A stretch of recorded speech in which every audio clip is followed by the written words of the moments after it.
Welcome to this what if Naruto, the son of Tobirama Senju. उस दिन वो घर गया। बहुत मनाने के बाद वो घर गया और उसने अपनी बातें लोकाको को बताई। सारे संजू कजन्स को तब पता चला कि टोबिरामा जैसा ग्रेट शिनोबी भी अपनी वाइफ के सामने कुछ नहीं है। उसकी दर्द भरी चीखें सारे संजू क्लैन में सुनाई दे रही थी और बाहर के लोगों को सिर्फ सुनाई नहीं दे रही क्योंकि संजू क्लैन के आसपास साउंड बैरियर है जिससे आवाज़ें बाहर नहीं जाएंगी। पर सारे संजू कबीले के हस्बैंड्स ने एक प्रेयर भेजी टोबिरामा को और उनकी वाइफ पे एक स्वीट स्माइल थी। हस्बैंड्स को ही पता था उस स्माइल का असली मतलब। फिर हमें 2 साल बाद दिखाया जाता है। तुमने क्या कहा? कोका को कहती है। उसकी शक्ल में पूरा गुस्सा और एंगर होता है। उसके सामने टोबिरामा बैठा होता है। वो एक हॉल जैसी जगह में बैठे होते हैं, फूटान पे वो बैठे होते हैं और उनके सामने एक बड़ी सी टेबल होती है। मेरा मतलब टोबिरामा उसके सामने बैठा होता है, कोल्ड फेस बनाया होता है, पर 1-2 बार वो ऐसे ट्विच करता है जिससे पता चल रहा है कि अपने पूरे सेल्फ कंट्रोल का यूज़ कर रहा है कि वो डर के मारे ना कांपे। हनी नारुतो अब 2 साल का हो चुका है और वो एक क्लैन हेयर है जिसकी वजह से वो अगर बोलना और चलना सीख जाता है तभी उसकी ट्रेनिंग स्टार्ट कर देनी चाहिए। और नारुतो एक जीनियस बॉय भी है। उसने अपने 12 मंथ में ही अपने पहले शब्द बोले थे। नारुतो ने मदर कहा था क्योंकि नारुतो को उसकी मदर बहुत ज़्यादा ही ओवर प्रोटेक्टेड है उसके ऊपर। जब उसे न्यूज़ के बारे में पता चला और उसने 1 साल पहले ही चलना भी सीख लिया। टोबिरामा कहता है तो क्या? कोका को कहती है गुस्से के साथ, वो मेरा सोची है, मेरा क्यूट सा सोची।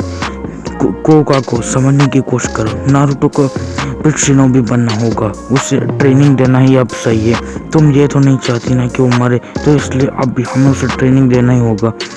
फिर ऐसे वो समझाने लगते हैं टोबिरामा उसे। वो नहीं मान रही होती थी तो अपने दिल पर पत्थर रख के वो एक सच बोलता है कोका को। हमारे विलेज के स्पाइस ने ये पता लगाया है कि सेकंड शिनोबी वॉर स्टार्ट हो रही है। इसके रूमर आ रहे हैं और ये रूमर जितने सच है हमें वो तो नहीं पता, पर जल्द ही सेकंड शिनोबी वॉर स्टार्ट होगी।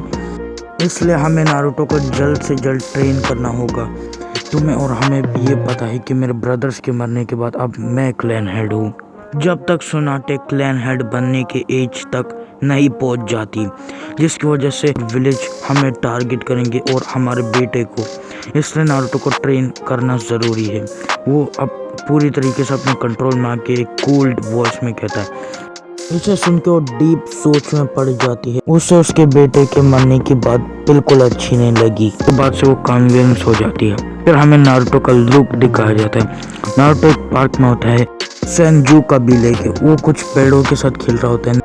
नारुतो बहुत क्यूट एंड हैंडसम लग रहा होता है। उसके लाइट ब्लू हेयर जो कि अभी स्पाइकियर हो गए होते हैं और जो लाइट शाइनिंग ब्लू उसका ऊपर से होता है और नीचे से डार्क ब्लू होता है, वो उसे और भी ज़्यादा हैंडसम लुक देता है। उसने एक आर्मर पहना होता है। उसका आर्मर बिल्कुल टोबिरामा की तरह था, पर वो ज़्यादा हल्का और आर्मर के ऊपर कुछ और वेव जैसे और स्नो जैसे पैटर्न्स भी बने हुए थे। और उसकी 2 शोल्डर मेटल प्लेट्स वाइट और सिल्वर नहीं थे टोबिरामा की तरह, वो लाइट ब्लू थे बिल्कुल उसके हेयर के टॉप साइड की तरह। और उसके गोल्डन आइज जो कि उसे बहुत ज़्यादा हैंडसम और प्रिटी लुक देते हैं। वो अब कुछ पेड़ों के साथ खेल रहा होता है और एक चाइल्डिश कोल्ड लुक देता है जो कि उसे डरावने से ज़्यादा और क्यूट लुक देती है। उसके साथ एक लड़की भी होती है जो कि उसकी टेक केयरिंग वाली लग रही होती है। उसके पास डार्क ब्राउन हेयर और डार्क ब्राउन आइज होते हैं और वो एक बहुत ही ब्राइट स्माइल दे रही होती है। तो इस वीडियो के लिए बस इतने। अगले वीडियो में मिलते हैं, तब तक के लिए बाय बाय।